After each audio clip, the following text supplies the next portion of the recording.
Il Ponte Vecchio resterà chiuso a lungo da qui a maggio, con qualche giorno di cantiere fino alle 17 e oltre un mese di stop totale.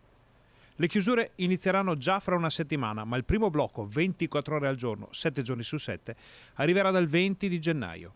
Ancora una volta la città si risveglia stupita di fronte al modo e al merito portati avanti dall'amministrazione di Elena Pavan, che ha reso ufficiali le chiusure solamente il giorno prima dell'Epifania.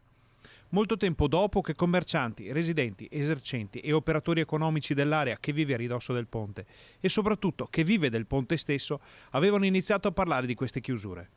Il modo sembra essere quello già visto dalle parti del Palazzo Municipale nell'era Pavan di mettere la città davanti al fatto compiuto o giù di lì. Con la comunicazione che arriva a pochi giorni dalle chiusure e troppe domande rimaste senza risposta.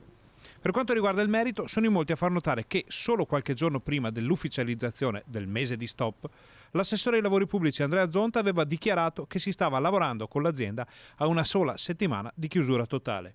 Il rammarico politico, e non solo, è legato alle possibilità ormai sfumate di arrivare a una gestione diversa delle chiusure se l'amministrazione di Elena Pavan avesse condiviso maggiormente il tema. L'abbiamo saputo tardissimo, l'avessimo potuto condividere per tempo, ad esempio in Commissione Territorio, con tutte le forze politiche, per tempo avremmo raccolto una serie di proposte.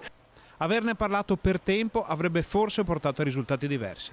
Quando per tempo non si intende dicembre o i primi giorni di gennaio, ma qualche settimana o qualche mese prima. Averne parlato prima sia nelle sedi istituzionali, ma soprattutto con i diretti interessati, con chi lavora, in modo particolare il commercio e ristorazione di quest'area di Bassano, avrebbe per tempo aperto un tavolo con tante teste, tante idee che messe insieme sicuramente avrebbero trovato una soluzione ottimale.